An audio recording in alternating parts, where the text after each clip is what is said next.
Sir. হ্যাঁ, Skinner হচ্ছে Skinner box, আর puzzle box হচ্ছে থর্নডাইক। এই ছোট ছোট ভুলগুলো আমাদের, আমি বাইরে ছিলাম তো স্যার, শুনতে পাচ্ছেন না ঠিক ঠিক আছে। তার প্রচেষ্টা এবং ভুলের তত্ত্ব ব্যাখ্যা করতে গিয়ে যে পরীক্ষা করেছিলেন, সেই পরীক্ষায় যে বক্স ব্যবহার করেছিলেন তার নাম পাজল বক্স। একদম। এইবার দেখুন, আমি এক্সপ্লেনে আসব। আপনি আপনার নামটা কি? নেভার গিভ আপ, এখানে তো অরিজিনাল নাম নেই। সোয়েব আলী। আচ্ছা, সোয়েব আলী, চেষ্টাটা করেছেন, উত্তরটাও দিয়েছেন। আরো একটু ভালোভাবে কিন্তু এটাকে দেওয়া যাবে। ওকে স্যার, আমি একটু বলবো? আসছি। আরেকটু ভালোভাবে দেওয়া যেতে পারে কি রকম দেখুন। আমি বলবো স্যার? বলুন স্যার, ওই বক্সে পাজল বক্স এই কারণেই বলা হয়, ওই বক্সের যে দরজাটা সেটাই অনেকগুলো পাজল রাখা ছিল, মানে সেই পাজলগুলো সলভ করে তারপর দরজাটা খুলবে। একদম স্যার, আমি ব্যাপারটা বুঝতে পারিনি স্যার, মানে ডিটেইলসে বলবো না, মানে করে দু কথায় আনসার দেবো, কারণ একটু বাইরে ছিলাম তো। না অসুবিধা নেই, আপনি তো ধরেছেন জায়গাটা, ঠিক আছে। দেখুন, আমি ছোট ছোট কমন জিনিসগুলোই বেশি জিজ্ঞাসা করছি। দেখুন, আনকমন জিনিস কিন্তু কমই জিজ্ঞাসা করে। কমন জিনিস কিন্তু আমি মেমোরি থেকে কিন্তু প্রশ্নগুলো করবে যিনি এক্সপার্ট থাকবেন। আমাদের কমন, আপনি একটা অধ্যায় যখন ধরবেন, আমি সবাইকে উদ্দেশ্য করে বলছি কথাটা, একটা অধ্যায় আপনি বের করবেন, আপনি নিজেই দেখবেন সেখান থেকে কোন প্রশ্নগুলো কমন আসছে, সেই প্রশ্নগুলোই শুধু হাইলাইট করুন কিন্তু ইন্টারভিউর জন্য। খুব ভেতরে কম যাবে, এটা এটা একটা একটা মানে জেনারেল সাইকোলজি। তাহলে পাজল বক্স হচ্ছে এইখানে, তাহলে আমরা কার কথা বলবো? থর্নডাইক, বা প্রথমে এভাবে বলতে পারেন, পাজল বক্স হচ্ছে বিশেষভাবে নির্মিত একটি বাক্স, যেখানে একই রকম দেখতে অনেকগুলো গলিপথ বা দরজা আছে, কিন্তু একটি মাত্র পথ দিয়ে শুধু বাইরে বেরোনো যায়, বা একটি দরজা দিয়ে বাইরে বেরোনো যায়। এই সাথে মেনশনটা করব, থর্নডাইক তার প্রচেষ্টা ও ভুলের শিখন কৌশলে বেড়ালের পরীক্ষায় এই বক্সটি ব্যবহার করেছিলেন। ঠিক আছে, আশা করি সবাই জানেন, এটা খুব কমন, আমরা 11-12 থেকে পড়ে এসেছি এডুকেশনে, সবারই কমন জিনিস। আশা করি বিষয়গুলো। আচ্ছা, প্রশান্ত মল্লিক।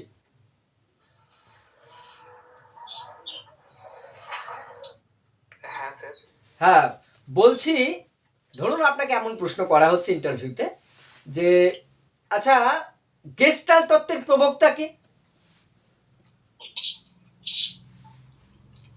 গেস্টাল্ট তত্ত্বের প্রবক্তা হলেন কোফকা, কোহলার এন্ড ওয়ার্ডহাইমার। একদম ঠিক আছে, ঠিক আছে। এবার এখানে কাউন্টার একটা প্রশ্ন, আচ্ছা, গেস্টাল্ট তত্ত্বটার মূল বিষয় কি? আপনি ডেমনস্ট্রেশন দেবেন 1-2 মিনিটের মধ্যে, বিষয়টা,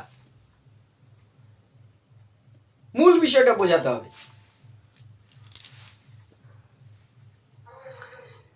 গেস্টাল্ট তত্ত্বের মূল বিষয়বস্তু হলো, আমি শিক্ষার্থীদের প্রথমে বোঝাবো কোনো কিছু ধারণা বা কোনো কিছু সমস্যার সমাধান করতে গেলে প্রথমে আমাকে পুরো হোল বিষয়টিকে দেখতে হবে, তারপর আমরা এই বিষয়টিকে ছোটর দিকে যাব আর কি, মানে সিম্পল থেকে ঠিক। তো প্রথমত আমি তাদেরকে বোঝাবো, মানে আমি স্যার প্রথমে শুরু কিভাবে করবো সেটি বলছি আর কি। সেটাই বলতে আমিও জানতে চাইছি সেটাই। হ্যাঁ, এমনি ঠিক আছে।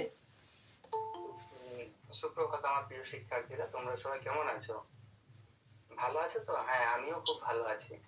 আচ্ছা, তোমরা বলো তো, সাইকেল তোমরা চালিয়েছো? আচ্ছা, তোমরা সবাই সাইকেল শিখেছো তাই তো? ঠিক আছে, ভালো কথা। সাইকেল যে তোমরা শিখেছো, সাইকেল কি তোমরা একদিনে শিখে গেছো? শেখনি তো, তার জন্য অনেক কিছু শিখতে হয়েছে। আচ্ছা, সাইকেলে কোনো কিছু যখন চালাতে শিখেছো, কোনো কিছু চেন ধরো পড়ে গেল, তোমরা চেনটা যখন লাগাতে যাও, চেনটা কি একবারে লেগে যায়? হ্যাঁ, ঠিক বলেছো, লাগেনি চেনটা একবারে, কিন্তু লাগেনি। হঠাৎ চেনটা লাগাতে লাগাতে হঠাৎ একটা সমাধান চলে আসে, মানে চেনটা লেগে যায়। তুমি কিছু সেটা দেখবে মানে আনকন্ডিশনালি হয়ে যায় আর কি। মানে কোনো কিছু চেনটা বা কোনো কিছু ব্রেক খারাপ হলে হঠাৎ আমরা করতে করতে পারি না, সেটা আমরা সঙ্গে সঙ্গে পারি না করতে, কিন্তু হঠাৎ করতে করতে লেগে যায়, তখন আমাদের সেটা কি হয়, সমস্যার সমাধান হয়। আমাদের এরকম একটা তত্ত্ব আছে, তোমরা জানো কি? এটা হচ্ছে আমাদের সাইকোলজিতে তত্ত্ব হচ্ছে, কোহলার এবং ওয়ার্থ তিনজনে মিলে দিয়েছেন একটা, এটাকে গেস্টাল তত্ত্ব বলা হয়। এই তত্ত্বটা মূল কথা হলো, মানে কোনো কিছু সমস্যার সমাধান আমাদের মাথায় আসে হঠাৎ করে আর কি। এই বিষয়টি আজকে আমরা জানবো। আচ্ছা ঠিক আছে স্যার, এবার আমি এবার একটু বলি। হ্যাঁ, দেখুন আপনি যে উদাহরণটা টানলেন সাইকেলের উদাহরণটাই, আমার সাজেশন থাকবে আপনি এটাও দিতেই পারেন, আরেকটু অন্যভাবে দিন এই উদাহরণটাই। দেখুন আমি ওই চেনে না ঢুকে আমি এভাবে যে সাইকেল চালিয়ে যাচ্ছি, কোথাও একটা আওয়াজ হচ্ছে, আমি কিছুতেই বুঝতে পারছি না। একবার হয়তো সামনের চাকায় তুমি দেখলে, একবার পেছনের চাকায় দেখলে, তারপরে চালাচ্ছ কিন্তু সাউন্ডটা কমছে, মানে হঠাৎ করেই তোমার হয়তো মনে হলো যে চেনের ভেতরে কিছু একটা ঢুকেছে, তৎক্ষণাৎ তুমি দেখলে হ্যাঁ চেনের ভেতরে একটা কাঠি ঢুকে আছে, তুমি ওটাকে টেনে বের করে দিলে, আওয়াজটা বন্ধ হয়ে গেল। এটা কিভাবে বুঝলে তুমি? তুমি তো আগে কয়েকবার খুঁজে পাওনি, কিন্তু হঠাৎ করে তোমার মনে হলো আওয়াজটা মনে হয় চেনের থেকেই আসছে। যখনই তুমি মূল কারণটা বুঝতে পারলে, তুমি কিন্তু নিজে নিজেই সমাধান করতে পারলে। এই যে সমগ্র সমস্যাটা বুঝতে পারলে নিজেই তার সমাধান করা যায়, আর এটা হঠাৎ করে একমাত্র আমরা বুঝতে পারি। এইটা একটা শিখন কৌশল, এটার কথা বলেছেন কাফকা কলার ওয়ার্দিমার। এইটাকে বলা হয় গেস্টাল্ট তত্ত্ব। গেস্টাল্ট হচ্ছে একটা জার্মান শব্দ। আমরা তার আগে বলে নেবেন, আজকে আমরা এই বিষয়টাই আলোচনা করব। গেস্টাল্ট একটি জার্মান শব্দ, এটা কিন্তু ইংরেজি শব্দ না, এটা জার্মান শব্দ। এর অর্থ হচ্ছে সমগ্রতা, অর্থাৎ একটা বিষয়ের সমস্ত রূপটা যদি আমরা বুঝি, তাহলে আপনি উদাহরণ দিতে পারেন। এই আপনার কাছে যে মার্কারটা আছে, এই যে তোমাকে যদি মার্কারের এইটুকু অংশ দেখায়, তুমি এটা লম্বা চৌকো কিছু কিন্তু বুঝতে পারবে না। তোমাকে পুরোটা দেখালে তুমি বুঝতে পারবে এটা যে একটা লম্বা জিনিস। তাহলে সমগ্র অংশটা যতক্ষণ না বুঝবো, আমি কিন্তু সমস্যা বুঝতে পারবো না। এই ধরনের কোন একটা উদাহরণ আরেকটু আনলে বোধহয় বেশি ইফেক্টিভ হবে। হ্যাঁ স্যার, হ্যাঁ। বোঝাতে পারলাম? হ্যাঁ স্যার, বুঝতে পেরেছি, ওইভাবে উদাহরণটা দিলে ভালো হবে। আমি সব সময় ঠিক সেটা কিন্তু নয়, আমি সব সময় বলেছি প্রতিটা ক্লাসে, আমার ভুল হলো আপনারা বলবেন, আমার মনে হলো আপনার উদাহরণটাকে রেস্ট নিয়ে আমি বললাম। একটু এইভাবে করে নিজেকে তৈরি করুন, প্রিপারেশনটা ঠিক আছে, মানে আপনার উপস্থাপনটা বলতে চাইছি, উপস্থাপনটা ঠিক আছে হবে। আচ্ছা, প্রীতিকণা মিত্র,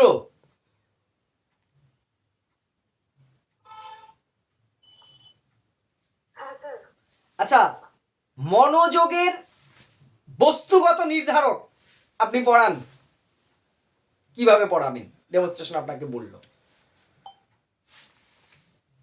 আর 3-4 জন কাজকে নেব, তারপরে কোশ্চেনিং আসবো। শুধু এস বাকি থাকবে, লাস্ট দিন কেন বলছি, মানে নেক্সট দিন এসটা শুরু করব। স্যার বলছে আজকের একটু মানে ডেমো দেবো না আর কি। ওকে, ঠিক আছে। কালকে আসলে স্যার কালকে রেজাল্ট বেরিয়েছে স্যার, 1 নম্বরের জন্য স্যার মানে হয়নি। ও, কত হয়েছে স্কোর ম্যাডাম? স্যার ওই যে ওমেন্সদের যে আছে, আচ্ছা আচ্ছা আচ্ছা, ওখানে 1 নম্বর স্যার আছে। দেখুন একটু ওয়েট করুন, কি দাঁড়ায়। আমি তো প্রথমে সেটা ক্লিয়ার করলাম, ভেরিফিকেশনের যদি একটু এদিক সেদিক হতে পারে, এখনো সেই জায়গাটা দেখা যাক। রাজকুমার বাবু, মেন্টালি খুব আপসেট আছি। এতটাও হতাশ হবেন না ম্যাডাম, দেখা যাক। যা হয়েছে সত্যি এটা মানে সান্ত্বনা দেওয়ার ভাষা নেই, খুব বাজে একটা পরিস্থিতি, দেখা যাক। রাজকুমার,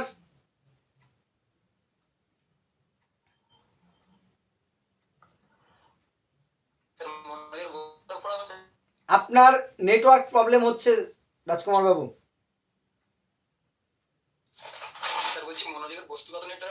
হ্যাঁ, বস্তুগত নির্ধারক আপনি কিভাবে পড়াবেন এটাই আপনাকে বলেছে ডেমো দিতে, এবার আপনি বলুন।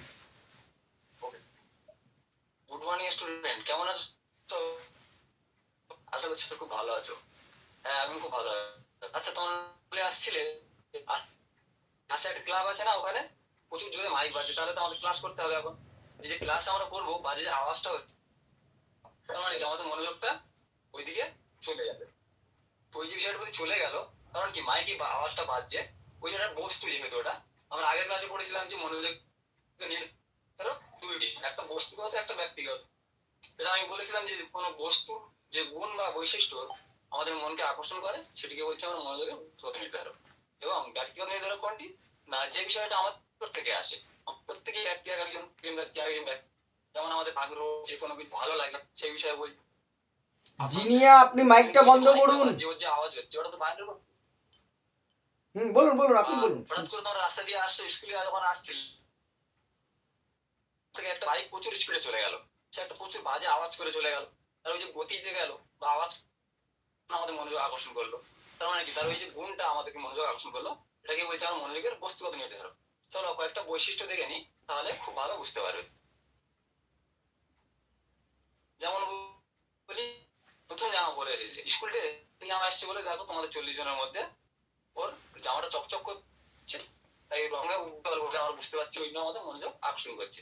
এছাড়াও অভিনবত্ব, মানে সামনে যে জামাটা পরে সেটা তো নতুন জামা, তোমরা সবাই রোজ পরে আছো তাই তোমাদের একটু পুরোনো মতো লাগছে, কিন্তু সামনে তো নতুন জামা পরে এসছে তাই ওটা দেখো সবার চোখে লাগছে। এছাড়াও তোমরা যেমন ক্লাসে আছো, খেলার মাঠ, স্যার বললো যে আজকে খেলা হবে 4th পিরিয়ডের পর থেকে, ওখানে স্যার হুইসেল দিচ্ছে, তাহলে কি ওই হুইসেলের আওয়াজটা তোমাদের কানে লাগবে। 3 আওয়ারের পরে খেলা আছে, তখন তুমি মনোযোগটা ওই হুইসেলের আওয়াজ শুনে খেলার প্রতি চলে যাবে। তার মানে কি ওই যে হুইসেলের আওয়াজটা আমাদের মনোযোগকে আকর্ষণ করলো, এটাও একটা মনোযোগের বস্তুগত নির্ধারক। স্যার লম্বা করছে না, কারণ ঠিক আছে, প্রতি উদাহরণ দিতে হয়। না ঠিক আছে, ভালোই পড়িয়েছেন, ঠিকঠাক আছে আপনার, মোটামুটি ঠিকঠাকই আছে। আচ্ছা, আর একজন আছে, আর আর হ্যাঁ স্যার বলছি বস্তুগতটাকে কি বাহ্যিকও বলা যেতে পারে? হ্যাঁ হ্যাঁ, বস্তুগত বাহ্যিক, ব্যক্তিগতটাই অভ্যন্তরীণ। ধন্যবাদ স্যার। হ্যাঁ বলছি যে মনোযোগের যে বস্তুগত নির্ধারক গুলো আছে, হ্যাঁ সেগুলো যদি মানে আগে তো বললি আমি মনোযোগের এই ব্যক্তিগত বস্তুগত, তা আজ আমরা বস্তুগত পড়বো। তো পড়ার পর যদি পয়েন্ট গুলো বলে দিই কি কি আছে, তারপরে যদি আলোচনা করি সেটা ভালো হবে না 100 বার পয়েন্ট ধরে ধরে করবো? সেটা বেশি ভালো। আমিও পড়িয়েছি আপনাদের এমনিতেও, প্লাস ডেমো হিসেবেও এটার একটা ক্লাস আমি দিয়েছিলাম।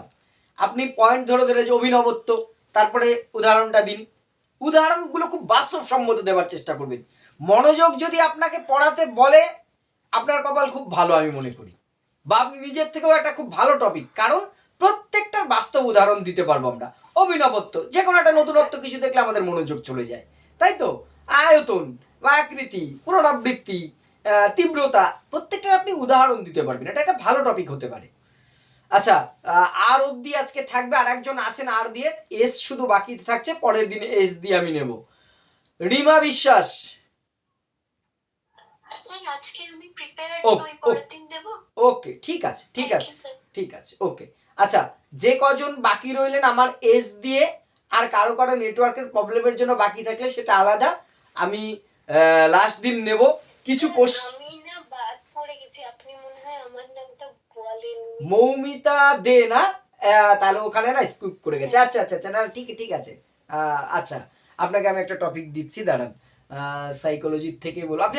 আচ্ছা, শিখন পরিণমন দুটো এক না আলাদা? স্যার শিখন হলো এক সারা জীবন ব্যাপী চলে, আর পরিণমনটা একটি নির্দিষ্ট বয়স অবধি হয়ে থাকে। এই দুটো বিষয়ের পার্থক্যটা আপনি একটু বোঝান ছেলে মেয়েদের আরেকটু ভালো করে,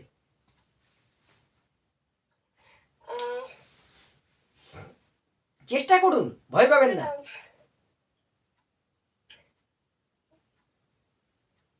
প্রবলেম হচ্ছে? মনে পড়ছে না, শিখনটা তো বলতে পারবো, বাট আচ্ছা আচ্ছা আচ্ছা, আপনি শিখনের, বলবো স্যার? না না, আমি ওনাকেই জিজ্ঞাসা করছি, শিখনের স্তরগুলো বলুন,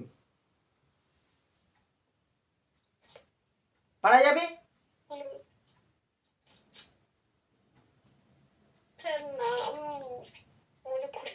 আচ্ছা, আপনি আপনার পছন্দের কোন টপিক পড়াতে পারবেন, পড়ান। সাইকোলজির এনি টপিক।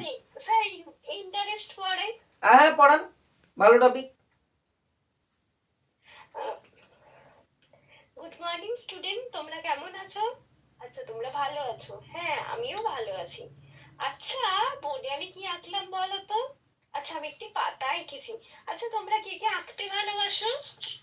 আচ্ছা তাহলে অনেকেই তোমরা আঁকতে ভালোবাসো। অনেকে গান করতে, অনেকে নাচ করতে। তোমরা যে এই ভালোবাসো, এটা কিসের ভিত্তিতে? আচ্ছা, সবার ভালো লাগে তাই। তাহলে আমরা যে এই ভালোবাসি, এটাকে আমরা একটা কথা বলি না, আগ্রহ। কারো গানের প্রতি আগ্রহ রয়েছে, কারো নাচে, কারো পড়া, বিভিন্ন জিনিসের প্রতি আগ্রহ রয়েছে। আজকে এই আগ্রহ নিয়ে আমরা একটু জানবো, এই আগ্রহটা কি জিনিস। আগ্রহটা কি জিনিস আমরা এক্ষুনি বললাম যে আমাদের ভালো লাগার বিষয়, যেটির প্রতি আমাদের আকর্ষণ রয়েছে। এই আগ্রহ শব্দটি ইংরেজি প্রতিশব্দ রয়েছে, কারো কি জানা আছে? আচ্ছা, তোমার জানা আছে, আচ্ছা বলো। হ্যাঁ, ইন্টারেস্ট। হ্যাঁ, এই ইন্টারেস্ট শব্দটি একটি ল্যাটিন ওয়ার্ড থেকে এসেছে, ইন্টারেস্ট থেকে, যার অর্থ হলো কোনো বিষয়ের প্রতি গুরুত্ব দেওয়া বা অনুরাগ। এই ইন্টারেস্ট শব্দে বা আগ্রহের কিছু বৈশিষ্ট্য রয়েছে। এই আগ্রহ, আচ্ছা এক্ষুনি আমরা বললাম না, কেউ গান করতে, কেউ নাচ করতে, কেউ আঁকতে ভালোবাসো। হ্যাঁ, তাহলে ব্যক্তিগত স্বতন্ত্রতা অনুযায়ী, ব্যক্তির মত অনুযায়ী তোমার নাচ করতে ভালো লাগে, তোমার গান করতে, বাকি জনের হ্যাঁ কারো খেলতে ভালো লাগে। তাহলে যে যার ব্যক্তিগত পার্থক্য অনুযায়ী আগ্রহটা বিভিন্ন ধরনের। স্যার, ঠিক এতটুকুই ঠিক কাজ। ঠিক আছে, যথেষ্ট ভালো হয়েছে, ঠিকই আছে। এই আপনি যে টপিকটা রেডি করেছেন খুব ভালো রেডি করেছেন, এটা বুঝলাম। কিন্তু একটা জিনিস মাথায় রাখবেন, এটা শুধু আপনাকে বলছি না, সবাইকে বলছি, আমাদের সাবজেক্টের যে কোনো জায়গার থেকে যদি বলে, আমরা চেষ্টা করব সেটা পড়ানোর জন্য। স্যার অ্যাকচুয়ালি না, আমার সাইকোলজি টপিকটা এখনো দেখা হয়নি ভালো করে। না না, Just সময় এইটা আছে একটু এখনো। আর মনোযোগে নির্ধারকটা দেখে রেখেছিলাম, বাকি না কিছু তেমন একটা দেখা হয়নি সাইকোলজি। আচ্ছা, এইবার প্রথম দিকে যারা ছিলেন আগের দিন তাদের ডেমো নিয়েছি। আমার শুধু এস দিয়ে 10-12 জনা রইলেন বাকি। নেক্সট দিন এস দিয়ে যাদের, তাদের কিন্তু থেকে শুরু করব, ঠিক আছে? এইবার আমি কিছু র্যান্ডম কোশ্চেনিং। আমাকে যেটা একটু জিজ্ঞেস করেছিলেন, ওটা একটু বলুন না আপনি, ওই দুটোর মধ্যে কি উদাহরণ দিয়ে বলা যেতে পারে? শিখন পরিণমনের পার্থক্যটা তো, হ্যাঁ হ্যাঁ এটা তো কমন জিনিস। দেখুন, শিখন আপনি একটা নিজেই বললেন পার্থক্য, ঠিকই আছে। যখন আপনাকে ডিরেক্ট যদি বলে পার্থক্য পড়ান, আপনি কিন্তু দুটোর সংজ্ঞার পেছনে আর সময় নষ্ট করবেন না। সবাইকেই বলছি, কেননা আপনাকে ডাইরেক্ট স্পেসিফিক বলেছে পার্থক্য পড়াতে। তাহলে স্টার্টিংটা এইভাবে যে, তাহলে আমরা আগের ক্লাসে শিখন পরিণমন দুটোই কিন্তু পড়েছি, যে তার আগে সম্বোধন যেটা করলেন। আজকে আমরা এই দুটো বিষয়ের পার্থক্য দেখবো। দেখো, দুটো পার্থক্য কিন্তু খুব সহজ। আমরা যে শিখনের বৈশিষ্ট্যগুলো পড়েছি আর পরিণমনের বৈশিষ্ট্যগুলো পড়েছি, দুটোকে যদি পাশাপাশি রাখি, অটোমেটিক দেখবে পার্থক্য হয়ে যাবে। কেমন? দেখো, শিখন আমরা কি পড়েছিলাম? শিখন হচ্ছে জীবনব্যাপী প্রক্রিয়া, কারণ ব্যক্তি জন্ম থেকে মৃত্যু পর্যন্ত শিখতে থাকে। কিন্তু পরিণমন হচ্ছে সময়ব্যাপী, কারণ আমাদের কিন্তু বড় হতে থাকা, অঙ্গ প্রত্যঙ্গের পরিণত হতে থাকা, এটা কিন্তু একটা নির্দিষ্ট সময় থেমে যায়, তাহলে এটা সময়ব্যাপী। শিখন হচ্ছে চাহিদা নির্ভর, কারণ আমার চাহিদা থাকলেই আমি শিখতে পারবো। গতদিন তোমাদের বলেছি, তোমার যদি ইচ্ছে না থাকে যে স্যারের পড়া আমি শিখবো না, তোমাকে কেউ শেখাতে পারবে না। তাহলে শিখন চাহিদার উপর নির্ভর করে, কিন্তু পরিণমন চাহিদার উপর নির্ভর করে না। পরিণমন বয়স বাড়লে আমি বড় হব, এটা স্বাভাবিক।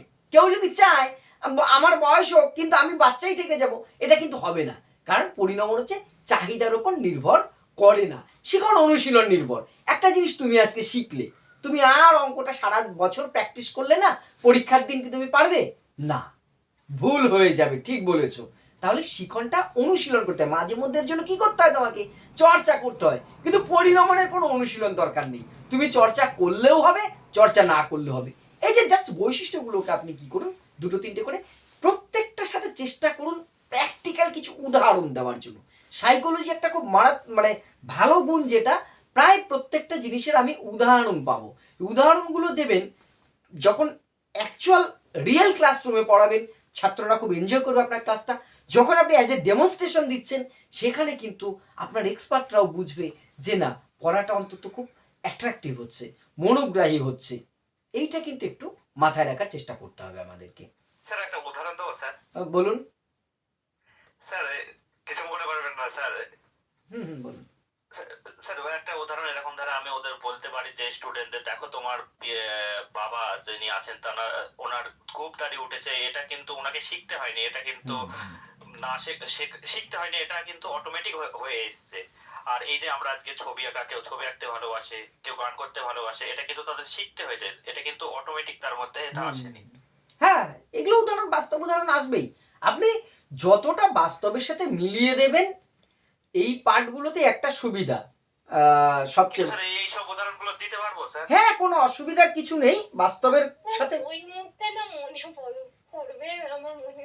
হ্যাঁ হ্যাঁ, আসবে। বিষয়টাকে দেখুন, আমি আগেও বলেছি, আপনি ডেমনস্ট্রেশন দেবেন মানে আপনি পড়াবেন জাস্ট, এটুকুই ব্যাপার। আপনাকে ঝুড়ি কোদাল দিয়ে মাটি কাটতে বলা হয়নি, কাজকে আমি ছোট করছি না।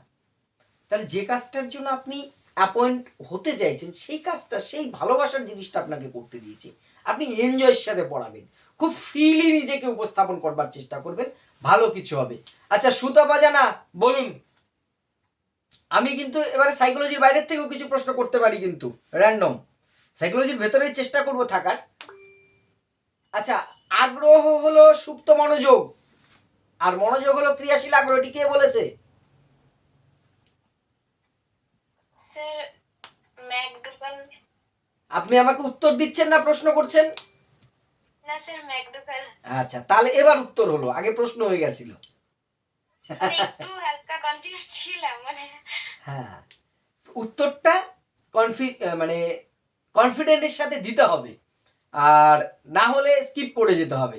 ওকে, চেষ্টা করবো আমরা ভুল না দেবার, কিন্তু আমার এই দোটানায় এই যে এইরকম জানা জিনিসটাও যেন ছেড়ে দিয়ে না আসে, এটাও মাথায় রাখবো। হ্যাঁ, যদি রাশ দেয়ার হ্যান্ড। আচ্ছা, জিনিয়া বর্মন কিছু বলতে চাইছেন? হ্যাঁ স্যার, বলছি মাঝখান থেকে ডিরেক্ট কিছু পড়াতে বললে, যেটা আপনি বলেছিলেন সবসময় চেষ্টা করতে উদাহরণের পরে আমরা টপিকটাকে আমরা বলবো, কিন্তু মাঝখান থেকে যেরকম পার্থক্যটা পড়ান, তখন কি স্যার উদাহরণ ওরকম করে দিয়ে শুরু করাটা ওইরকম না, পারবো মানে? সম্ভব হবে না। আপনি তখন যেটা করছেন, আমি যেটা করার চেষ্টা করলাম, যে আগের দিন আমি পড়িয়েছি, তার মানে পার্থক্য শিখন পরিণমন পড়াচ্ছি মানে কি, আমি শিখন আর পরিণমন ছাত্রদের আগে পড়িয়েছি, আমি সেই রেসটা টানবো যে আগের দিন ক্লাসে তো তোমাদের শিখন পড়িয়েছি, তার আগের দিন পরিণমন পড়িয়েছি বা এরকম বললাম। এবার দুটো বিষয়ের পার্থক্যে আসছি আমরা, আমি আর তাদের নিয়ে এক পয়সা একটা ওয়ার্ড আর খরচ করবো না টাইম, আমি ডিরেক্ট পার্থক্যে ঢুকে যাবো, সেখানে ধরে ধরে আমি বাস্তব উদাহরণকে আনার চেষ্টা করবো। আর স্যার পড়ানোর সময় কি ওনাদের একটা আমি পারমিশন চেয়ে নেবো, যা ওনাদের স্টুডেন্ট ভাববো কিনা? দেখুন, এইটা খুব বেশি ইম্পর্টেন্ট নয়, কিন্তু আপনি এই পারমিশনটা নেবেন যে স্যার বা ম্যাডাম, আমি তাহলে ক্লাসটা শুরু করছি। আচ্ছা স্যার। আর স্যার লাস্ট শুধু একটা কথা আছে, ওই যে স্যার আপনি একটা লিস্ট দিয়েছিলেন না, ইন্টারেস্ট অফ লিটারেসি রেট, ওটা স্যার পড়েছি, এবার গিয়ে দেখছি যে স্যার যেমন আমার কোচবিহার, তো সেখানে আপনি এখানে লিখেছেন 75.49%। হ্যাঁ, এবার সার্চ করে না স্যার দেখছি একটু মানে এদিক ওদিক, ধরুন 74.78 এরকম দেখাচ্ছে, এটা কি একটু বেশি হেরফের না হলে কি প্রবলেম হবে? মানে মূল 77টা ঠিক থাকছে, তারপরে ফিকশনটা চেঞ্জ হচ্ছে, তাই তো? স্যার আপনি দিয়েছেন 75%, মানে 75.49, 4 আর 9, আর এখন আমি এখানে দেখতে পাচ্ছি যে কোচবিহারের লিটারেসি রেট আছে 74.78, এই ধরনের। এই দেখুন, হ্যাঁ হতে পারে, আপনি যখন বলবেন তথ্যটা 2011-র তথ্য অনুযায়ী সেটা মেনশন করে দেবেন, তাহলে আর সমস্যাটা থাকবে না। আচ্ছা আচ্ছা স্যার। অ্যাকচুয়ালি ইন্টারমিডিয়েটটা স্যার ওপিটিভিটা দেখাচ্ছে, বিভিন্ন বইয়ে এক পাচ্ছি, আবার অন্যান্য ওয়েবসাইটগুলো তো আলাদা দেখাচ্ছে 11 অনুযায়ী, তো ওই জন্য বেশি ডাউট হয়ে গেল আর কি। একটু চেষ্টা করবেন রেকটিফাই করে নেওয়ার জন্য, আমারও তথ্যগত ক্ষেত্রে কালেকশনে কোনো ভুল থাকতেই পারে। স্যার আমি যদি প্রায় অ্যাড করে দিই যে এত পার্সেন্ট প্রায়, হ্যাঁ, প্রায় কথাটা তো অবশ্যই। আর স্যার যদি জিজ্ঞাসা করি তাহলে হচ্ছে না। ঠিক আছে, হ্যাঁ বলুন। স্যার এখন কতগুলো জেলা, তাহলে টোটালি 23টা জেলারই বলবো, তাই তো? 23টা জেলা, কিন্তু 4টে জেলার আপনি পাবেন না তথ্য, কারণ 2011-তে 11-র পরে 4টে জেলা হয়েছে, আলিপুরদুয়ার, কালিম্পং, ঝাড়গ্রাম আর বর্ধমান পশ্চিম। আচ্ছা আচ্ছা ঠিক আছে। এই 4টে জেলার কিন্তু 2011 তথ্য আপনি পাবেন না, তারপরে পাবেন কারেন্ট বেসরকারি বিভিন্ন সার্ভে থেকে আসবে, কারণ সেন্সাস তো 2011-র পরে আর হয়নি। হ্যাঁ স্যার ঠিক আছে, এবার এই যে 4টে জেলা আমি মেনশন করলাম, এই 4টে জেলার যারা অধিবাসী যদি থেকে থাকেন, তারা কিন্তু আপনাদের জেলা কবে তৈরি হয়েছে এইটা একটু জেনে যাবেন যে আপনি আলিপুরদুয়ার জেলা আছে, আপনাদের জেলাটা কবে গঠিত হয়েছে বলুন তো, কালিম্পং জেলা কবে গঠিত হয়েছে বলুন তো, ঠিক আছে? এটা এটা কি হয় বলুন তো, পূর্ব প্রস্তুতি ছাড়াই যখনই আপনি বললেন আমি আলিপুরদুয়ার জেলা, আমার মাথায় আলিপুর নতুন জেলা হয়েছে, আচ্ছা আলিপুরদুয়ার জেলা কবে গঠিত হয়েছে বলুন তো। এই যে এই প্রশ্নটা, এই 4টে জেলার ক্ষেত্রে বিশেষ করে আপনারা কিন্তু খুব এইটা একটু জেনে যাবে নিজেদের জেলা সম্পর্কে। জেলার প্রশ্ন আসবে, কারেন্ট অ্যাফেয়ার্স থেকে একটা দুটো প্রশ্ন কিন্তু করবে আপনাদেরকে। বর্তমান সিচুয়েশনে যেটা খুব বেশি ঘটতে চলেছে, যেমন আমি প্রত্যেককে বলছি এসআইআর নিয়ে একটু স্টাডি করে যাবেন। রানিং যেটা চলছে 2016-র ঘটনা বলছি, 2016-তে তখন জিএসটি নতুন চালু হয়েছিল, অনেককেই জিএসটি বিষয়ে প্রশ্ন করেছে। আমার একটি ভাইয়ের সাথে কথা হলো, ও পরীক্ষা দিয়েছিল, একজন যোগ্য ক্যান্ডিডেট, ওকেও জিএসটি নিয়ে প্রশ্ন করেছিল 2016-তে, জিএসটি কবে চালু হয়েছে, জিএসটি বিষয়টা কি, তারপরে সাবজেক্টে ঢুকেছে, ও এডুকেশনেরই, ঠিক আছে? এখন তাহলে কারেন্ট অ্যাফেয়ার কি, এসআইআর। আমি আজকে এই মুহূর্তে পুরো তথ্য আপনাকে দিতে পারবো না, কিন্তু এসআইআরটা হচ্ছে কি স্পেশাল ইন্টেন্সিভ কি বলে রিভিশন, হ্যাঁ, যে ভোটার তালিকার একটা সংশোধন, এটা কি, এটা আপনি সমর্থন করেন কিনা, এই জাতীয় বা কি হচ্ছে, এটা বেসিক জিনিসগুলো অ্যাভেলেবেল। এখন গুগল বাবাজি, ইউটিউব বাবাজিতে তথ্য অ্যাভেলেবেল আছে, আপনারা একটু কালেকশন এটা করে নিতে পারবেন। এই এসআইআর থেকে বলা যায় না কোনো প্রশ্ন, তখন যেহেতু জিএসটিটা খুব আলোচিত বিষয় ছিল, জিএসটির থেকে প্রশ্ন করা হয়েছিল, এখন কিন্তু এসআইআর থেকে কোনো প্রশ্ন করতেই পারে কাউকে। একটু দেখে যাবেন বিষয়টা, খুব কারেন্ট ইস্যু তো, একটু দেখে যাবেন। স্যার আপনি তো যদি কারেন্ট ইস্যু থাকে সেগুলো একটু বলে দেন স্যার। হ্যাঁ হ্যাঁ হ্যাঁ, স্যার সমর্থন করেন কিনা এটা কি বলবো, কারণ এখানে তো স্টেট গভর্নমেন্ট সমর্থন করে না, তাহলে আমাদের উত্তর কি হবে? এইটাই তো খুব ডিপ্লোম্যাটিক হলো না প্রশ্নটা। দেখুন, হ্যাঁ স্যার। সিচুয়েশন দাঁড়িয়ে আপনাকে সিচুয়েশনাল উত্তর দিতে হবে। এটি একটি কি প্রক্রিয়া, এটি একটি সাধারণ এবং ধারাবাহিক প্রক্রিয়া। ভোটার তালিকার সংশোধন নিরপেক্ষভাবে হওয়া প্রয়োজন, এই নিরপেক্ষ কথাটাই জোর দেব। একজনও যোগ্য নাগরিকের নাম যেন না বাদ যায় এবং মৃত বা অবৈধ ভোটারের নাম যাতে না থাকে, সেভাবে এটা হওয়া প্রয়োজন। ধরি মাছ নাচুই পানি, তাই তো? হ্যালো, হ্যাঁ দীপিকা বোধহয়, হ্যাঁ বলুন। হ্যাঁ স্যার বলছি, আমি তো মোটামুটি রেগুলার ক্লাসে দেখি, ডেমনস্ট্রেশনটা আমার দেয়া হয়নি, আপনাকে পার্সোনালি পাঠিয়ে দেবো, মানে একটু সময় সুযোগ করে উঠতে পারি না স্যার। ঠিক আছে, আমার একটা কোয়ারি ছিল, বলুন। সেটা হচ্ছে স্যার, আমি তো অ্যাকচুয়ালি আমার অনার্স কিন্তু ইংলিশে, আমি আচ্ছা, এমএড করে এডুকেশনে দিয়ে কোয়ালিফাই করেছি ভেরিফিকেশনের জন্য। হুম, তো স্যার আমি যখন ফিল আপ করেছিলাম এডুকেশনে, তখন আমার না ইংলিশের নাম্বারটা ইনপুট করা হয়ে গেছে। এবার ইংলিশের যে টোটাল মার্কসটা ওটা করে দিয়েছি, এবার হচ্ছে স্যার ওখানে 59 পয়েন্ট সামথিং ছিল, আর তার এডুকেশনে জন্য আমার এডুকেশনে ছিল স্যার আপনার 82.45 এমএড এ, এবার যার জন্য আমার 2 মার্কস পিছিয়ে। তো আমি ওখানে আচার্য সদনে গেছিলাম, ওনারা বললেন যে এখন তো হবে না, আপনাকে ভেরিফিকেশনে কারেকশন করে দেওয়া হবে। স্যার এটা নিয়ে কোনো প্রবলেম হবে না তো? আমি খুব মানে চিন্তায় আছি। দেখুন, আপনি একটা জায়গায় বেঁচে যাবেন, আমার যেটা মনে হয়, যদি উল্টো কেসটা হতো, আপনি বেশি দেখিয়েছেন কিন্তু কমছে, তাহলে কিন্তু আপনার প্রার্থী পদটা বাতিল হওয়ার চান্স ছিল। আচ্ছা, এখানে ম্যাক্সিমাম কি করতে পারে, আপনার কারেকশন করে আপনাকে 2 নম্বর দিল না, যেটা আপনার প্রাপ্য, হ্যাঁ সাপোজ আমি সেটা হয়তো করবে না, দিল না, তাতেও তো আপনি টিকে যাচ্ছেন বা থেকে যাচ্ছেন। হ্যাঁ হ্যাঁ, এইটাই আপনি মানে ভুল করে বেঁচে গেছেন আমার হিসেবে এই জায়গাটা। যদি উল্টোটা হতো তাহলে কিন্তু আপনাকে মানে আশ্বস্ত করা যেত না, সেক্ষেত্রে বাতিল হওয়ার, যে আপনি ভুল তথ্য দিয়েছেন, যেটা গতবার সেই ববিতার হয়েছিল, অঙ্কিতা অধিকারীর চাকরি গেল, তার এগেনস্টে যার হয়েছিল, পরে দেখা গেল সে ভুল তথ্য দিয়েছিল, নম্বর বাড়িয়ে বলেছিল 2 বা 4 কিছু একটা নম্বর, কিন্তু আপনি তো উল্টোটা করেছেন, ফলে আপনার মনে হয় না কোনো সমস্যা হবে, কারেকশন এটা হয়ে যাবে, আপনি নিশ্চিত থাকুন, প্রিপারেশনটা আপনার মতো করে নিতে থাকুন। আচ্ছা স্যার, মানে ভেরিফিকেশনে কি নাম্বার কারেকশন ওটা করে দেয় না? মানে ছোটখাটো কারেকশনগুলো হয়, ছোটখাটো কারেকশনগুলো হবে, কিন্তু মেজর প্রবলেম হলে কিন্তু ক্যান্ডিডেটচার বাতিল হয়ে যাবে। মেজর প্রবলেমের ক্ষেত্রে আপনার যে প্রবলেমটা, আমার মনে হয় না আপনার খুব বেশি সমস্যা হবে। যাবেন, সমস্ত এভিডেন্সগুলো নিয়ে যাবেন, সব ঠিক হয়ে যাবে। হ্যাঁ আমার কাছে সবকিছু আছে। ওকে ওকে, আচ্ছা, ঠিক আছে স্যার, ধন্যবাদ। ওকে ওকে। স্যার স্ট্যাটিস্টিক্স এর একটা ডেমো ক্লাস দেবেন বলেছিলেন স্যার। স্ট্যাটিস্টিক্স এর একটা ডেমো কিন্তু দিয়েছি একটা আমি আগে, মিন মিডিয়ান থেকে একটা কিন্তু দেওয়া হয়েছে, একটু হয়তো স্কিপ করে গেছেন আপনি, দেখবেন চ্যানেলে দেওয়া আছে কিন্তু একটা, সে দরকার হলে আমি আবার দেখব। আচ্ছা, সুজাতা মল্লিক,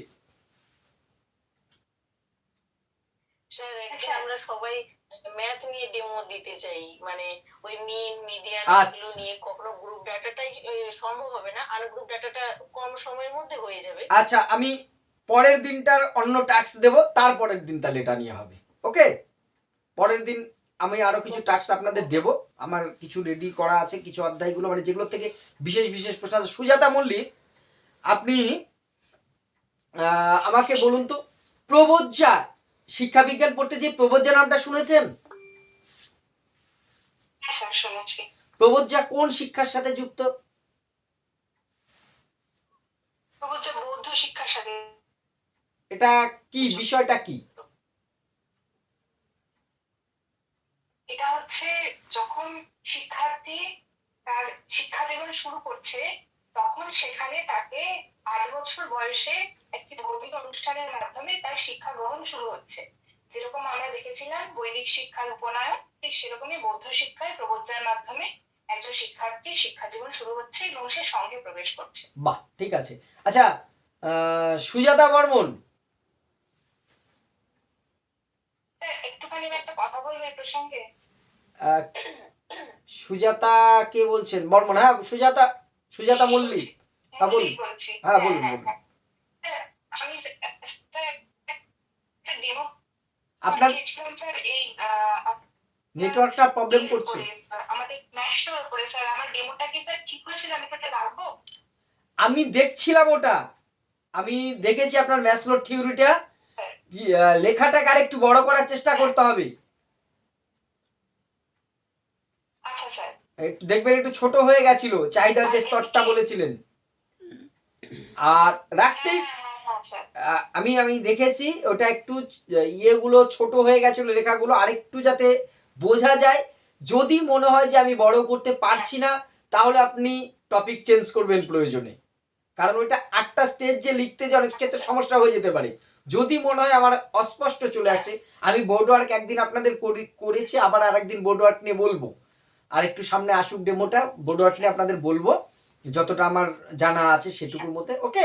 আচ্ছা, সুজাতা বর্মন, প্রবোজ্জা তো হলো, প্রবোজ্জা গ্রহণ করার পর শিক্ষার্থীকে কি বলা হচ্ছে?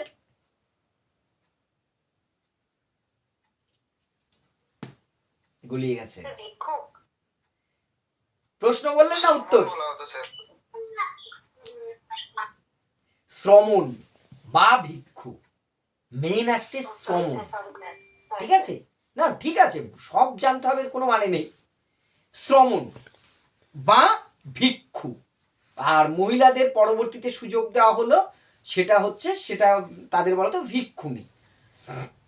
আচ্ছা, সুধৃতি বলুন তো,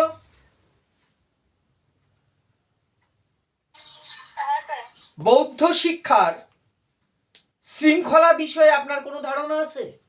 আপনাকে প্রশ্ন করা হচ্ছে এভাবেই, ধরুন।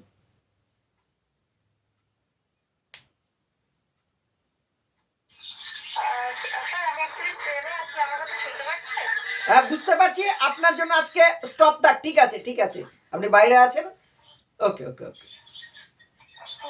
ঠিক আছে।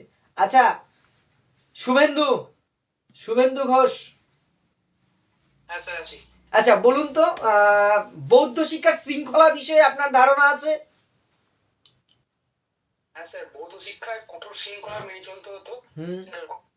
মানে শৃঙ্খলা একটা পঞ্চশীল নীতি মেনে চলা হতো, যেমন মাদক দ্রব্য গ্রহণ করা যাবে না, বা রাত্রে মহিলাদের বাইরে বের হওয়া যাবে না, এছাড়াও সুগন্ধি দ্রব্য ব্যবহার করা যাবে না, এরকম করে বিভিন্ন রকম তাদের শৃঙ্খলা মেনে চলতে হতো, যেটা কঠোর শৃঙ্খলা ছিল। বাহ, ঠিক আছে, আমরা বলতে পারি যে এটা কঠোর শৃঙ্খলার মধ্যে, যা মোটামুটি ঠিক আছে, ভালোই বলেছেন যে কঠোর শৃঙ্খলা পঞ্চশীল মেনে চলতে হতো, বাইরে বেরোনো যেত না, চুরি না করা, মিথ্যে কথা না বলা, তাই তো? ঠিক আছে। আচ্ছা, সঙ্গের নিয়ম ছিলই প্রধান বিবেচ্য বিষয়। একদম একদম একদম। আচ্ছা, শ্রাবণী মণ্ডল, হ্যাঁ স্যার। প্রতিমক্ষ সভা কি জানেন আপনি? হ্যাঁ স্যার। আচ্ছা বলুন। প্রতিমক্ষ সভা হলো স্যার বৌদ্ধ শিক্ষা ব্যবস্থায় এই যে কঠোর শৃঙ্খলা ছিল, সেই শৃঙ্খলা যদি কোনো শিক্ষার্থী মানে শৃঙ্খলা যদি ব্রেক করতো, হ্যাঁ তাহলে সেক্ষেত্রে মানে মানে স্যার বাংলাটা আমি বলতে পারছি না, হ্যাঁ ঠিক আছে, বলুন বলুন। বাংলাটা আসছে না। তো শৃঙ্খলা যখন ব্রেক করতো তখন একটা সভা গঠিত হতো, প্রতিমক্ষ সভা বলা হয় এটাকে। এখানে তার শাস্তি কি হবে সেগুলো মানে তাকে প্রদান করা হতো, তার শাস্তিটা দেখা হতো যে কি ধরনের শাস্তি তাকে দেওয়া দরকার। এবং সেখানে অনেক শিক্ষার্থী ছিল, সেখানে আবার স্যারেন্ডারও করতো। একদম এইটাই বলছে, এইটাকেও সংযোজন, ঠিক আছে। ওইখানে শাস্তি প্রদান করা হতো, মানে একটা বিচার সভা মতন, আপনি একদম ঠিক এক্সপ্লেন করেছেন। কিন্তু সেখানে অনেকে কি করতে পারতো, স্যারেন্ডার, অর্থাৎ নিজের দোষ স্বীকার করতো, সেক্ষেত্রে তার শাস্তি কিছুটা কম হতো। একদম ঠিক আছে, ঠিক আছে। আচ্ছা সৌভিক পাল,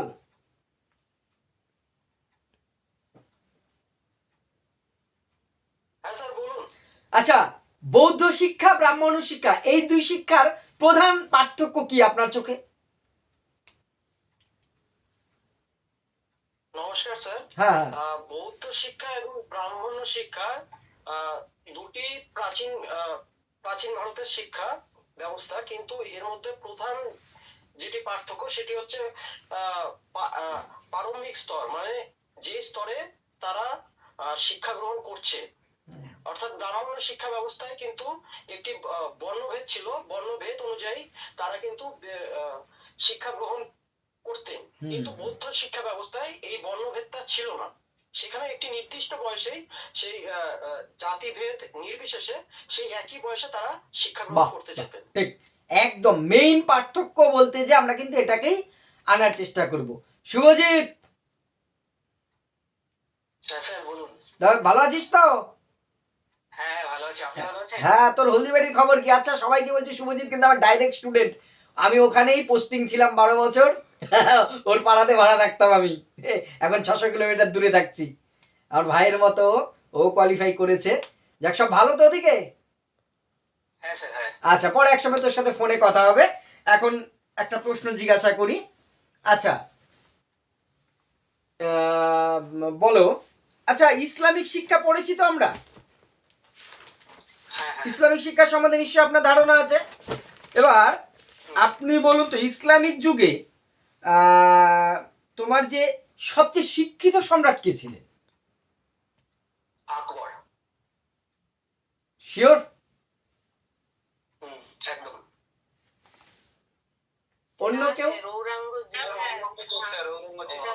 আকবর শিক্ষিত ছিলেন না, কিন্তু শিক্ষা বিষয়ে তার হ্যাঁ ছিল হ্যাঁ, যেটা করতে হবে, শিক্ষা নিয়ে উন্নয়ন করার চেষ্টা তিনি প্রচুর করে গেছেন। কিন্তু আলটিমেট ঔরঙ্গজেব ছিলেন সব থেকে মুঘল সাম্রাজ্যের শিক্ষিত। একদম শুভজিৎ, ও গাল বকা স্কেলের বাড়ি তো অনেক খেয়েছিস আমার কাছে, অসুবিধা নেই, এইটা ভুল হতেই পারে, অসুবিধার কিছু নেই, ঠিক আছে। মানে আকবরটা আমাদের মুখে আসবেই প্রথমে। আকবর শিক্ষা অনুরাগী ছিলেন, কিন্তু প্রকৃতপক্ষে যদি শিক্ষার দিক থেকে এগিয়ে, তিনি কিন্তু অরঙ্গজেব। ওকে, এই প্রশ্নটা নিলাম। এটাও 16 সালে একজন ক্যান্ডিডেটকে জিজ্ঞাসা করেছিল আমাদের এডুকেশনে, ঠিক আছে। একটু আমরা কিন্তু চোখ বুলিয়ে নেবো বিষয়গুলো, হ্যাঁ, একটু খেয়াল রাখতে হবে, কিন্তু একটু খেয়াল রাখতে হবে। না না, অসুবিধা নেই, আজকে থেকে পড়া শুরু করলাম। হ্যাঁ হ্যাঁ, অসুবিধা নেই, চাপ নেই, শুরু কর, কোনো অসুবিধা হবে না ভাই, ঠিক আছে। পরের দিন আবার স্যার আমার দুটো প্রশ্ন ছিল। হ্যাঁ বল। স্যার প্রথমত হচ্ছে যে গেস্টাল্ট নিয়ে একজন বলল, তো ওখানে একটা ফ্যাকচুয়াল কোশ্চেন, সেটা হচ্ছে যে গেস্টাল্ট মতবাদের যখন আমরা বলতে যাই তিনজনের নাম বলছি, কাফকা, কোহলার, ভার্দাইমার, কিন্তু ইনসাইটফুল লার্নিং এ বলছে কোহলার, গেস্টাল্ট থিওরিতে বলছে স্পেসিফিক ভাবে ওয়ার্দাইমার। কারণ ওখানে আমরা দুটো কি পয়েন্ট যদি দেখি, একটা হলো যে হঠাৎ প্রত্যক্ষণ হচ্ছে, মানে ইন্ট্রোস্পেকশন যেটাকে আমরা বলছি, সেটা স্পেসিফিক ভাবে নাকি কোহলার দিয়েছিল, এই জন্য ইনসাইটফুল লার্নিং এর জনক তাকে বলা হয়। আর গেস্টাল্ট যে বলেছিল সমগ্রতাবাদ, মানে সামগ্রিক রূপটা যে উপলব্ধি করছে, সেটা নাকি হার্ডাইমারকে বলা হচ্ছে। আর কাফকা যে ছিলেন তিনি হয়তো অন্য কোনো কিছু সাইকোলজি আমার ঠিক মনে পড়ছে না, তো সেটার একটা কিছু ছিলেন। তো স্যার এই বিষয়ে কিছু বলবেন আপনি? দেখ, আমি বলছি যেটা সবাইকেই, একদম যদি আমরা স্পেসিফিক ভাবে ঢুকি এখান থেকে অনেকগুলো থিওরি, অনেকগুলো বিষয় বেরিয়ে আসবে, কিন্তু ইন জেনারেলি আমরা এই জন্যই সব জায়গায় তিনজনের নাম বলে দিই। কেউ এই পার্টটা একটু আলোচনা করেছে, কেউ এই দিকের পার্টটা, কেউ এই দিকের পার্টটা। এই জন্য যখন আমাদের মোটামুটি অন্তর্দৃষ্টিমূলক শিখনের কথা আসে, ওই কোনো রকম ছুতমার্ক না রেখে এই জন্য আমরা তিনটে নাম পর পর বলে দিই, যাতে আর কোনো আমার বিতর্ক না আসে। এইবার যদি মেনলি আসে যে শিম্পাঞ্জির ওপর পরীক্ষা কে করেছে, অবশ্যই সেটা কোহলার করেছে, ঠিক আছে। অতটা স্পেসিফিক বিষয়গুলোকে খুব ইম্পর্টেন্ট না দিলেও চলবে, ঠিক আছে। স্যার আমরা যেটা পড়েছিলাম নেটে হ্যাঁ, সেটা বলেছিল যে মানে প্রথমে যেটা গেস্টাল্ট থিওরি যেটা দিয়েছিলেন সেটা হচ্ছে ওয়ার্দিমা, ওনার কিছুটা তিনি যেটা বলেছেন সেটাকে কিছুটা রেকটিফাই করে কোহলার পরবর্তীতে বলেছে। আমি তো বলছি তাই যে এর অনেকগুলো বিস্তৃতি রয়েছে, কিন্তু আমার মনে হয় না যে এইগুলো নিয়ে আমাদের খুব বেশি সমস্যা হবে, কারণ এই তিনজনের নামটা বলে দিচ্ছি মানে মোটামুটি ভাবে আমি জায়গাটায় ঢুকে যাচ্ছি। ওকে হ্যাঁ স্যার। স্যার আরেকটা প্রশ্ন ব্যক্তিগত পুরোপুরি আমার নিজের, সেটা হচ্ছে যে যখন আমি সচেতন ভাবে ডেমো ক্লাস প্র্যাকটিস করছি বা পড়াচ্ছি, তখন আমার পড়ানোটা প্রাইমারি স্টুডেন্টসদেরকে পড়ানোর মতো হয়ে যাচ্ছে। মানে ছন্দ চলে আসছে, সুর চলে আসছে, ঠিক আছে, একটু আমার কাছে নিজের ন্যাকামি বলে মনে হচ্ছে, এটা একটা। আর যখন আমি একটু মানে নিজের ফর্মে থাকছি, যে একদম মানে স্বাভাবিকভাবে স্পন্টেনিয়াস যখন আমি পড়াচ্ছি, তখন মুখ ফসকে আমার এমন অনেক উদাহরণ বেরিয়ে যায় যেটা আমার পরে নিজেরই খারাপ লাগে, যেটা আমি নাও বলতে পারতাম। যেমন স্যার আমি 11-12 যখন পড়াই, তখন আমি বারবার ওদেরকে বোঝানোর জন্য প্রেমকে নিয়ে আসি, মানে বুঝতে পারছেন তো স্যার। তো স্যার এরকম অনেক মুখ ফসকে বেরিয়ে যাচ্ছে, তো স্যার সেটা কি বলাটা ঠিক হবে? আমি বলবো ওই ডেমনস্ট্রেশনে এই ধরনের বিষয়গুলোকে অ্যাভয়েড করাই ভালো হবে। করা যাবে না সেটা আমি যেমন বলছি না, কিন্তু অ্যাভয়েড করাটাই শ্রেয় হবে ওখানে।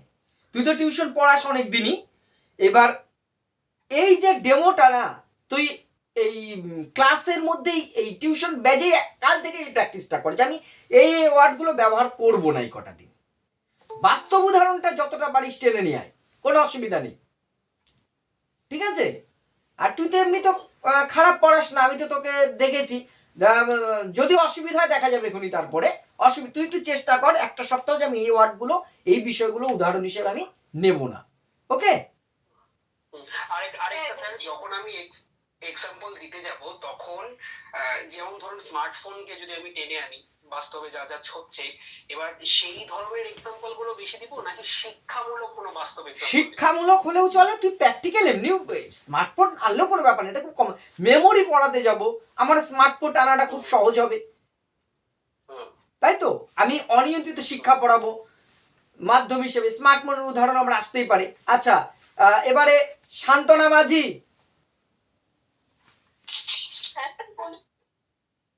শোনা যাচ্ছে আপনার নেটওয়ার্ক? আচ্ছা আচ্ছা আচ্ছা আচ্ছা আচ্ছা। মক্তব খুব সহজ প্রশ্ন, কিন্তু তবু এই কমন প্রশ্ন খুব, মক্তব আর মাদ্রাসার তফাৎ কি? হ্যাঁ স্যার, মক্তবে সাধারণত ইসলামিক শিক্ষা শুরুর অনুষ্ঠানটা হতো, মানে যেখানে ছোট বাচ্চাদের পড়ানো হতো। মক্তবে শিক্ষা শুরুর অনুষ্ঠানটা ছিল বিসমিল্লাহ, যেখানে বয়স ছিল 4 বছর 4 মাস 4 দিন। আর মাদ্রাসাতে বড় বাচ্চাদের পড়ানো হতো, যেখানে মানে বয়সের কোনো নির্দিষ্ট কোনো বয়স ছিল না। আর মক্তব শব্দটা এসছে আরবি শব্দ কুতুব থেকে, আর মাদ্রাসা শব্দটি এসছে আরবি শব্দ দার্স থেকে। বাহ, অনেক কিছু তথ্য দিয়ে দিয়েছেন। মূল পার্থক্য একটাই, মক্তব প্রাথমিক শিক্ষার প্রতিষ্ঠান আর হায়ার এডুকেশন মাদ্রাসা। আপনি প্রথমে এটা মেনশন করুন, আপনি কিন্তু বহু তথ্য দিয়েছেন, খুব ভালো তথ্য দিয়েছেন, কিন্তু প্রথম পার্থক্যটাকে রাখুন একটা প্রাথমিকের একটা মাধ্যমিক, তারপরে আপনি ডিটেলসে যান। মাদ্রাসা হলো উচ্চ শিক্ষা কেন্দ্র, আর মক্তব হলো প্রাইমারি শিক্ষা। হ্যাঁ, আপনি প্রথমে কি বলা যেতে পারে? হ্যাঁ হ্যাঁ হ্যাঁ, যেতেই পারে, ঠিক আছে। ওই মক্তব লেখা প্র্যাকটিসের জন্য মানে লেখা স্টার্টিং এর জন্য ওটা করা হতো, আর মাদ্রাসা পড়াশোনাটাকে বেশি ফোকাস করতো, পড়াটাকে একদম তত্ত্বগত। দেখুন এইগুলো পরে আসবে, আপনি বেসিক পার্থক্যটা কিন্তু আগে বললেন না, যেটা কমন। হ্যাঁ স্যার। ঠিক আছে, আচ্ছা সাইবুর জামান। স্যার আমি একটু হসপিটালে Okay. এখন আছি, অনেক পেশেন্টের মধ্যে, তো অসুবিধা হবে আজকে। ও ঠিক আছে, ঠিক আছে, ওকে ওকে ওকে ওকে, হ্যাঁ আমি আগামী রবিবারে দেব। ঠিক ঠিক আছে, ঠিক আছে। সাফাস আছে? হ্যাঁ স্যার। আচ্ছা বলুন, আহ, বৈদিক আমার নাম চামেলি খাতুন। চামেলি খাতুন। আচ্ছা এখানে নামটা যা দেখছি আমি সেইভাবে ধরুন অ্যালফাবেটিক্যালি দেখছি, তো ঠিক আছে, ওকে ওকে। আচ্ছা বলুন তো। আমার একটা জানার ছিল বিষয়, সেটা হচ্ছে আমি যে ডিমনস্ট্রেশনটা দিয়েছিলাম বিবেকানন্দের উপরে, হ্যাঁ তো আপনি বলেছেন যে শিক্ষা দর্শনটাকে বেশি করে হ্যাঁ focus হ্যাঁ করতে। হ্যাঁ হ্যাঁ তো শিক্ষা দর্শন বলতে আমি তো মানে সেমিস্টার 3 তে যতটুকু পেয়েছিলাম ওখানে মানে ততটুকু বলেছিলাম। এবার আমি কি ভাববাদের যে তত্ত্বটা আছে সেটাকে তুলতে পারি? আমি আমি 1 মিনিট আসছি, আমি এনার প্রশ্নটার উত্তরটা নিয়ে তারপরে আপনারটাই আসছি। হ্যাঁ আচ্ছা ঠিক আছে। আচ্ছা চামেলি বলুন, বৈদিক শিক্ষায় কয় ধরনের উপাধি দেওয়া হতো?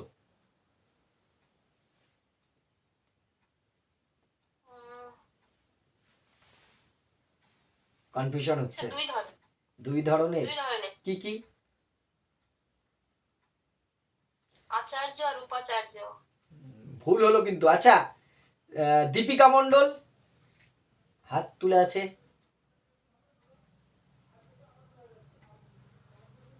নেটওয়ার্ক প্রবলেম হচ্ছে। অপর্ণা মণ্ডল,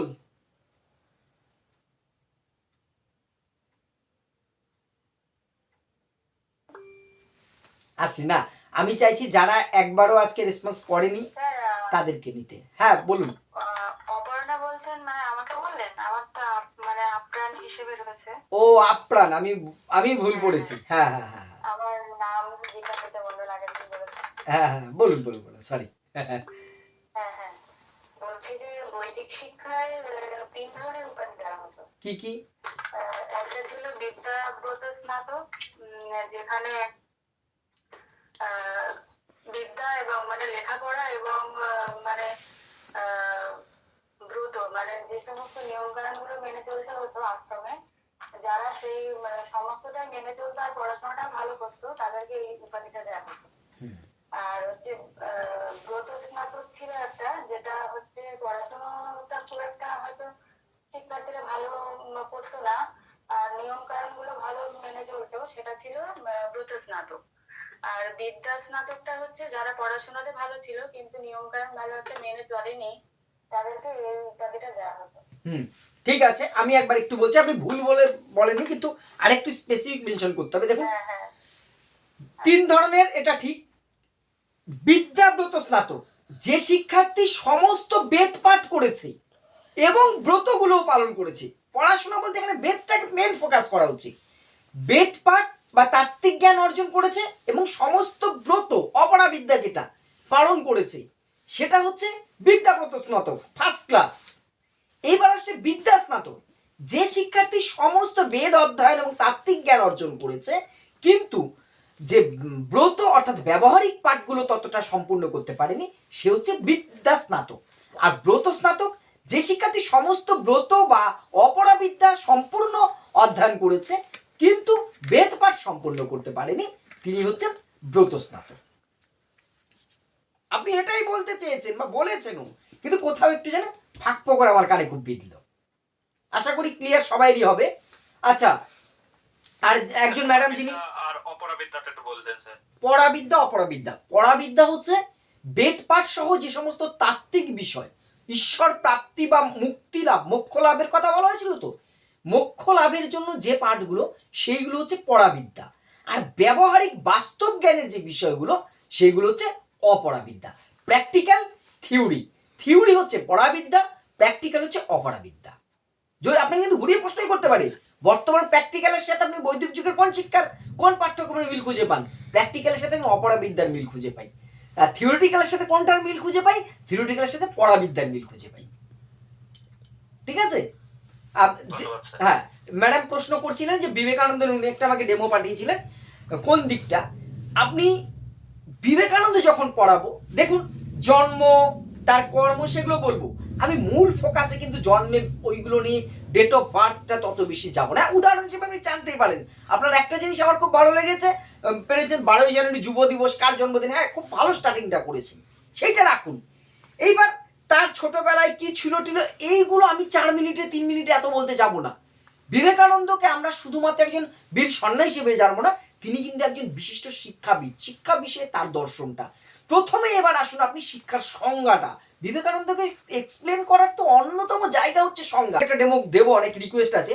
বিবেকানন্দের মতে শিক্ষার সংজ্ঞা দিতে যে এখানে ইংরেজি প্রথম লাইনটা শুধু তুলুন, education is the manifestation of perfection already in man. শিক্ষা হলো মানুষের অন্তর্নিহিত মহত্বের বহিঃপ্রকাশ, অর্থাৎ মানুষের ভেতরেই জ্ঞান রয়েছে, সেটাকে শুধু বাইরে বের করে না। ম্যানিফেস্টেশন আর পারফেকশন, এই দুটো জিনিসের মধ্যে গুরুত্ব দিচ্ছেন। ম্যানিফেস্টেশন মানে বাইরে বের করে আনা, পারফেকশন মানে জ্ঞান। অর্থাৎ যেমন দুটো পাথরকে ঘষলে আগুন জ্বলে, কই আমার হাতে সারাদিন ঘষলে তো আগুন জ্বলে না, কেন আমার হাতে আগুন জ্বলার সম্ভাবনা নেই? দুটো পাথরের মধ্যে সম্ভাবনা আছে বলেই আগুন জ্বলছে। বিবেকানন্দ সেটাই বলেছে, আমাদের প্রত্যেকের মধ্যে জ্ঞান রয়েছে, তাকে শিক্ষার মধ্যে দিয়ে বাইরে বের করে আনতে হবে। শিক্ষার লক্ষ্য কি না? নৈতিক চরিত্রের উন্নতি, আধ্যাত্মিক বিকাশ। এইভাবে করে আপনি যতটুকু পারেন যান। এই সংজ্ঞাটাকে এক্সপ্লেন করা মানেই বিবেকানন্দের শিক্ষা দর্শন কিন্তু আমি ম্যাক্সিমাম আপনার বলা হয়ে যাবে। বোঝাতে পারলাম ম্যাডাম? স্যার এটা এই বিবেকানন্দটা আমিও আপনাকে করে পাঠিয়েছিলাম এবং গ্রুপেও পাঠিয়েছিলাম। আমি জয়শ্রী থেকে বলছি স্যার, আপনি নিশ্চয় দেখেছিলেন আমারটা কি ঠিকঠাক ছিল? একদম। আমি অবজেকশন থাকলে আমি সেখানে বলে দিতাম। আমি এই ম্যাডামও ভালো পড়িয়েছেন, আমি একবারও খারাপ বলিনি, কিন্তু উনার স্টার্টিংটা আমার খুব ভালো লেগেছে। বেশ ভালো একটা উদাহরণ দিয়েছেন যে 12ই জানুয়ারি দিয়ে, কিন্তু উনি প্রথম 2-3 মিনিট তারপরে ফোকাসটা করে ফেলেছেন তার জন্ম, তার ছোটবেলা। এইগুলো আমার এখানে কিন্তু ইন্টারেস্ট মানে রিলেটেড নয়। আমি মেন ফোকাস করব তার মানে শিক্ষার দিকটা। আমি রবীন্দ্রনাথকে পড়াতে যে রবীন্দ্রনাথ জোড়াসাঁকোয় বড় হয়েছেন, তারপরে শান্তিনিকেতনে গেছেন, ছোটবেলায় এই করতেন সেই করতেন, পরে হ্যাঁ স্যার আমি আপনাকে রবীন্দ্রনাথ ঠাকুরের পাঠিয়েছিলাম 1 সপ্তাহ হয়ে গেছে, আপনি আমাকে দেখেননি। তাহলে আমার দেখা হয়নি। আপনি একটা হাই পাঠিয়ে দিন। সারাদিনে এত মেসেজ ভাই, সত্যি কথা বলছি সব ক্ষেত্রে হয়ে ওঠে না, আমি দুঃখিত তার জন্য। আচ্ছা মোটামুটি টাইম হলো, যদি কারো কোনো কোশ্চেন থাকে আমি 2-3 মিনিট টাইম দিচ্ছি, করুন। হ্যালো স্যার স্যার একটা কোশ্চেন মানে কিরকম একটা কোশ্চেন বলুন। বলছি, আপনি তো কাট অফ নিয়ে অনেক বলেছেন আর খুব ভালোই বলেছেন, সেগুলো অনেক ম্যাচও হয়েছে, কিন্তু বলছি যে এটা খুব সিলি কোশ্চেন হচ্ছে, তবুও জিজ্ঞেস করছি, বলুন, বলুন। এই ভাইভাতে আউট অফ 20 আমরা কিরকম একটা মানে মানদণ্ড মেনে চলতে পারি আর কি? দেখুন 10 নম্বর না, খুব যেমন যখন 5 ছিল মোটামুটি উপস্থিত হলেই 2-2.5 দিয়ে দিত। এটা একটা প্রচলিত ট্রেন্ড ছিল আমরা যখন পরীক্ষার্থী ছিলাম। এবার 10-এ তো যদি সব ঠিকঠাক থাকে তাহলে তো 6-7 কম কাউকে দিতেই পারবে না। সব ঠিকঠাক থাকলে কথাটা কিন্তু খুব গুরুত্বপূর্ণ, ঠিক আছে? আর ডেমনস্ট্রেশনটাকে আপনাকে আমি বারবার বলেছি, ভাইবার থেকে ইন্টারভিউ থেকে কিন্তু আমি দেখুন আপনাদের ডেমো নিয়ে এত আলোচনা করছি, আমার কিন্তু একটাই উদ্দেশ্য, একটাই ডেমনস্ট্রেশনটা কিন্তু বেশি গেম চেঞ্জার হবে। ভাইভাতে আপনাকে যে কটা প্রশ্ন করবে, কিছু পারবেন কিছু পারবেন না, আপনারও যা হবে XYZ যারা আছে বাকিদেরও তাই হবে। খুব কম জনই আছে সব অ্যান্সার দেবে, একটা দুটো ভুল স্যারেন্ডার সবাই করবো। ডেমোটা কিন্তু আপনার ফ্রি হ্যান্ড, ডেমোটা আপনি ফ্রি হ্যান্ড ফোকাস করছি, এই জন্য আমরা বেশি করে কিন্তু ডেমনস্ট্রেশন। তার মানে এই নয় যে ইন্টারভিউ আলোচনা করবো না, প্রত্যেকদিন আমরা তো ডেমোর সাথে সাথে ইন্টারভিউটাতে আমরা আলোচনা করে নিচ্ছি টপিকগুলো নিয়ে, প্রত্যেকটা অধ্যায়ে আমি চেষ্টা করছি। তবে আশা করছি মানে 15-16 কম আসবে না আপনাদের। তারপরে এবার কি হবে এটা অনুমান কিছু দিন গেলে আরেকটু বোঝা যাবে, ঠিক আছে? স্যার বলুন। আমাদের হাতে নয় এই 20 কি যে হবে, খেলা তো স্যার ওখানেই হবে। আমি তো এই জন্যই প্রথম থেকেই আমার একটাই দাবি ছিল, আপনাদেরও দাবি, যদি এটা ভিডিও রেকর্ডিং হতো সবার ক্ষেত্রে বাধ্যতামূলক খুব ভালো হতো। আমি খারাপ পড়ালে আমি নম্বর পাবো না, আপনি ভালো পড়েছেন আপনি নম্বর পাবেন, এইটা বলে ঠিক ছিল। তার কারণ এখানে তার বাড়ি এসে মিলানোর অপশন একদমই নেই না, যে আমি কতগুলো ঠিক বললাম আর কতগুলো এক- নাম্বার পাবো না। একদম। আর নম্বরটা 20, কত খারাপ ক্যান্ডিডেট পেয়ে যাবে, ঠিক ঠিক কত ঠিক ভালো ঠিক। যারা পড়াশোনা একদম। করে বলতে পারে তারা, আমি তখন এসে বলবো তাহলে খারাপ হয়েছে, হ্যাঁ, হ্যাঁ, হ্যাঁ, হ্যাঁ, আমার নামটা নেই। একদম এক্ষেত্রে আপনার সাথে একমত, জানি না কি হবে। হ্যাঁ আর কারোর প্রশ্ন? হ্যাঁ বলুন। স্যার আমি বলছি অদিতি অনেকক্ষণ, হ্যাঁ বলুন শুভম।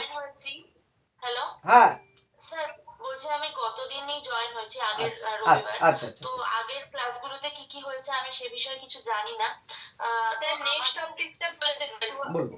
আমাদের 2016-র বেসিসে যেহেতু আমাদের রিটেন পরীক্ষাটা হয়েছে, তো আমরা ইন্টারভিউর ক্ষেত্রে 2016-র বিষয় মানে 16 সিলেবাসটাকে আমরা জোর দেবো। তার সাথে সাথে আমাদের সেমিস্টার যে 4টে সেমিস্টারে একদম। আপডেটেড সিলেবাস আছে আমরা সেটার উপরেও জোর দেবো। একদম একদম একদম আচ্ছা একদম। আরেকটা কথা সেটা হ্যাঁ। হচ্ছে যে আমরা ডেমোর জন্য মোটামুটি কটা টপিক রেডি করব? 4-5টা মিনিমাম আপনি খুব ভালো প্রিপেয়ার করে রাখবেন, আর 4-5-6টা অন্তত সেকেন্ড ক্লাসে রেডি রাখবেন, মানে স্টেপ নেই হিসাবে, ঠিক আছে? মানে আমরা স্যার আলাদা আলাদা চ্যাপ্টার থেকে 4-5 হ্যাঁ একদম প্রত্যেকটা সেমিস্টার থেকে মিনিমাম একটা করলেও তো 4টে। আচ্ছা আচ্ছা স্যার একটা পার্সোনাল ইনকোয়ারি ছিল স্যার। বলুন।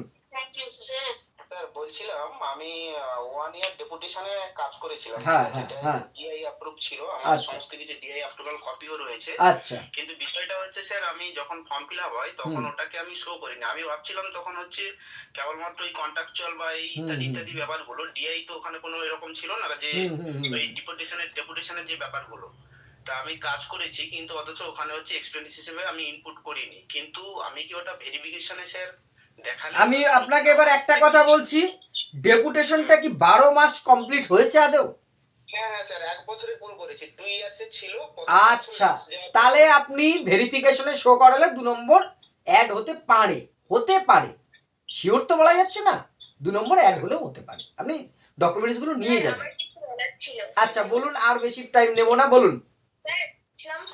হ্যালো, হ্যাঁ বলুন। স্যার শুনতে পাচ্ছেন? হ্যাঁ বলুন বনিতা বলুন। স্যার, আমি তো আজকে জয়েন হয়েছি। হ্যাঁ, হ্যাঁ। ক্লাস কি কি হয়েছে বা কি করে জানতে পারবো আমি? হ্যাঁ আচ্ছা, আপনাকে একটা ফার্স্ট ক্লাসের একটা লিংক দেওয়া হয়েছে আর একটা চ্যানেলের ইউটিউবের।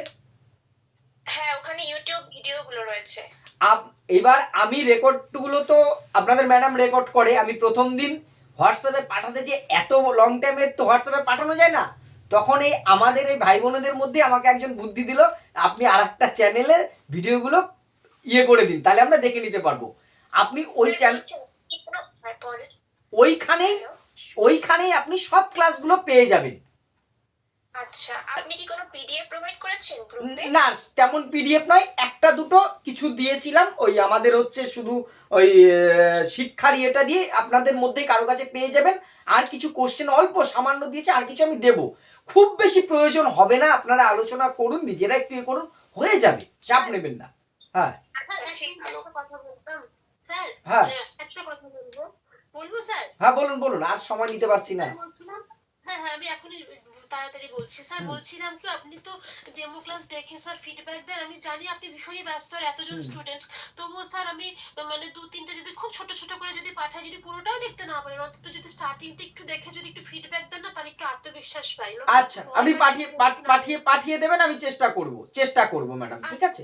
ওকে স্যার স্যার বলছিলাম যে আমরা তো 11-12 এর মানে টিচার হব, তো এবার 11-12 এর পর অনেক স্টুডেন্টসরা তারা অন্যান্য বিভিন্ন কোর্সে যাবে বা নিজের কেরিয়ার চুজ করবে, তো এবার কেরিয়ার কাউন্সিলিং এর কিন্তু একটা ব্যাপার আসে 100 বার। তো এবার আমাকে যদি তারা প্রশ্ন করে যারা ইন্টারভিউ নেবেন যে আপনি কেরিয়ার কাউন্সিলিং কিভাবে করবেন, অবশ্যই তাদের চাহিদা অনুযায়ী করবেন, কিন্তু এখানে আমার একটা পয়েন্ট আছে যে বর্তমানে একাডেমিক যে ডিগ্রি কলেজগুলো আছে সেখানে তো স্টুডেন্টস যাচ্ছে না, সেখানে ভ্যাকেন্সি একদম পড়েই থাকছে, ফাঁকা থাকছে সিট, অনেক খবর চ্যানেলে আমরা দেখেছি। তো আপনি কি করবেন? আপনি কি অনার্স নিতে তাদেরকে উৎসাহ করবেন নাকি অন্য কোনো কোর্সে, টেকনিক্যাল কোর্স, প্রফেশনাল কোর্সে যেতে বলবেন?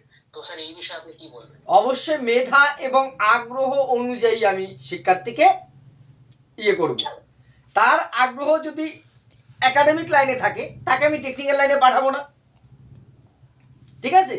কেউ এডুকেশন নিয়ে পড়তে চাইছে তাকে আমি আশাহত করবো না, অর্থাৎ আবার কারোর ইঞ্জিনিয়ার পড়ার ইচ্ছা আছে কিন্তু তার মেধা নেই, বারবারই একটা কথা বলেছি, মেধা বা সামর্থ্য যাকে বলছি, সামর্থ্যটা মানসিক, তার সামর্থ্য এবং চাহিদা অনুযায়ী বিষয় নির্বাচনে সাহায্য করব, তবে সেক্ষেত্রে আমি বাস্তব পরিস্থিতিটা কোনটা বেশি ইফেক্টিভ সেটাকেও গুরুত্ব দেব।